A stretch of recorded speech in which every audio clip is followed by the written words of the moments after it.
10 years ago, Nintendo released a masterpiece of a video game console, the Nintendo Wii U. This thing launched to great critical acclaim, and to my very great pleasure, it lived up to the hype.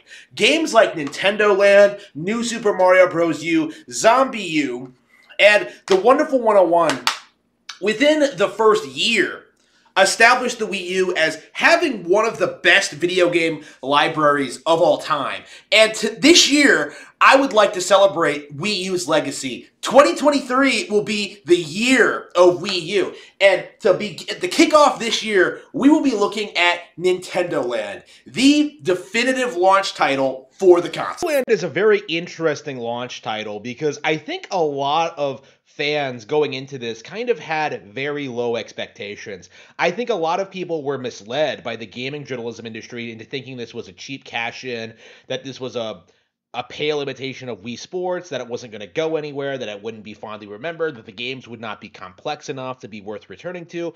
And having come back to the games a sheer decade later, I find myself really, really surprised at how well everything holds up. I really, really, really enjoyed coming back to this one. In fact, it really makes me wonder if this can be thought of as one of the best party games of all time, because not only does this game have like a vast array of really good, solid single-player content, it also has a bunch of multiplayer modes, a bunch of things that require a number of people in the same room to really enjoy. And a part of me wonders if that's the reason why a lot of people were put off by this, because we all know that gamers, the sort of people that lurk on NeoGAF, the sort of person who like talks about video games on Twitter or like, the typical game journalism, we know that they don't have friends. So as a result, like something like this, something that can be enjoyed with a very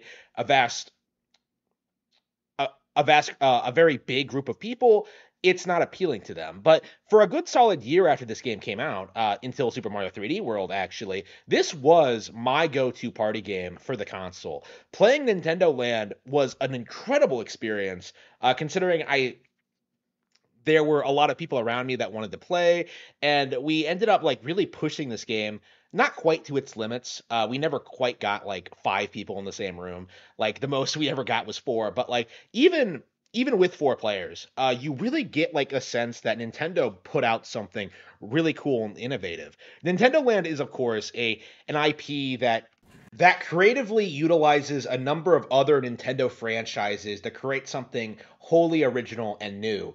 For example, this Legend of Zelda game is an improvement over the Wii Sports Resort Samurai Showdown mode with a Legend of Zelda theme. So instead of just having a bunch of swordsmen running around, you have an archer and 4 guys with Wii remotes going around like fighting the enemies.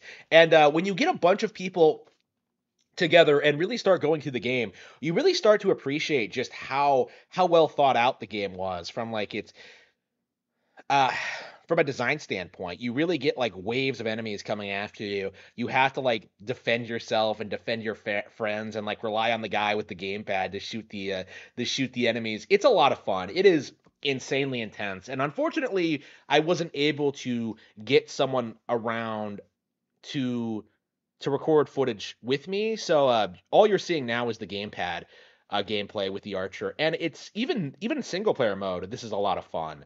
And this is one of the game's big problems, I think, is that like it was clearly designed to be a multiplayer game, but like if you don't have anyone around, like a good chunk of the game's content is just locked out. There are no like options for AI companions or anything like that. Like I would have loved to have like 4 guys, just 4 AI controlled characters just running around in front of me and I would just cover them all the time. Like it's for a game like this that seems like a major missed opportunity, and I don't know what they were thinking with that. Of course, like these are very complex mini games. One of the big draws of Nintendo Land, I think, one of the things that made it so much more appealing to us than so many other party games like it, is that like these games are a lot more complex than what we're used to seeing from stuff like Wii Sports. This is like a hardcore party game.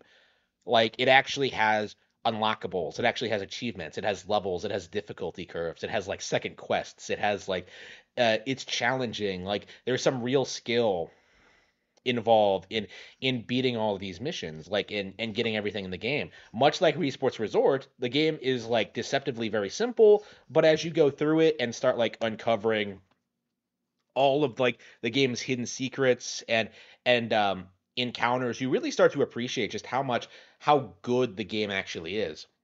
There are 12 mini games in all when it comes to Nintendo Land. Some of them are very big, very lengthy. You have like the Legend of Zelda one, you have the Pikmin one, you have the Metroid Blast one, and then you have smaller ones, ones that are entirely multiplayer focused. You have like the purely single player focused ones, and they all like encompass different Nintendo IPs. And there are some weird like choices used here, like Takamaru's Castle is kind of brought up here when Takamaru has been used since the 90s, I believe. F-Zero is here in its first ever appearance on a Nintendo home console in years. Pikmin is featured prominently. Metroid Blast was originally supposed to be a Star Fox stage, actually, before they decided to adjust it and make it Metroid themed instead. Like, there are like some of the choices they've made were strange, but they're very, very compelling as well.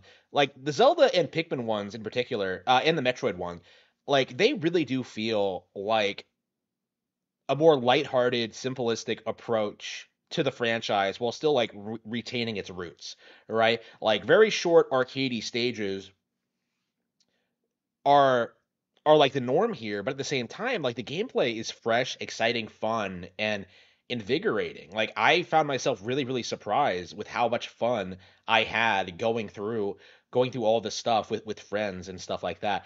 Pikmin is just yeah, Pikmin was great. Metroid Blast is great. Yeah, Blast was always my favorite. The Zelda one is great. There's just so much good here. I find it so disappointing that the game never got a follow up or a sequel or anything like that. Each game controls completely uniquely. All of them really utilize the Wii U's gamepad in very unique ways. For the longest time, there was this narrative among game journalists that the Wii U gamepad served no purpose, that it was kind of useless. But right off the bat, with this launch title, Nintendo Land, we got a lot of uses of it. We got full use of the touchscreen. We got full use of the motion controls. Like we got a sense for what the Wii U would be capable of going forward right out of the gate with this game. And of course, like that, those features would be emphasized more with games like Pikmin 3 and Super Mario 3D World. But at the moment, this was a very simple, straightforward, like introductory title for gamers. And I suppose that's the way to look at this game.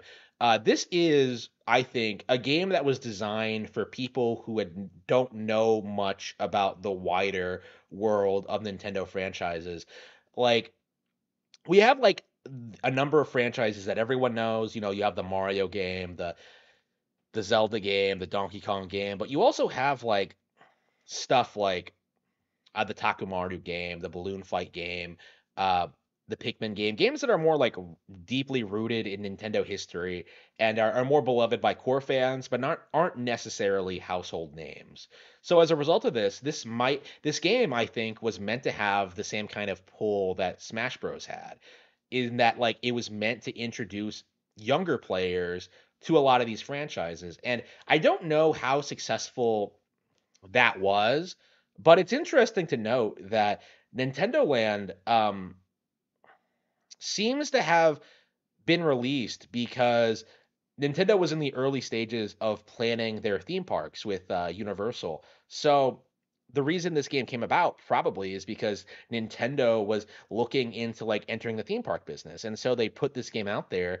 And now, now 10 years later, Super Nintendo World is a thing. So it's kind of interesting to think about how this game was so successful and so influential and so popular that Nintendo really was able to fulfill was able to create a theme park with their properties. Of course, like Super Nintendo World currently is primarily focused on Mario products and stuff like that, but of course Mario is the most well-known character in the Nintendo lineup, and they're slowly expanding. They're slowly expanding with Donkey Kong and like new features and ideas. I think Pikmin have cameo appearances already. Like, of course, like the park is going to grow and change and evolve over the years, and really just keep bringing new people in and keep introducing new ideas to the Nintendo audience. And maybe in another 10 years, we'll get a Nintendo Land 2. This is one of those Wii U games that, curiously enough, in spite of its popularity, in spite of how much I love it and how much I've like always been praising this game, and how I really wish I had someone to like, just a bunch of people to come over and just play this game with me again. Uh, in spite of how much I love this game, it just feels at the moment that this is not going to get a sequel. I think like a lot of games like this get um,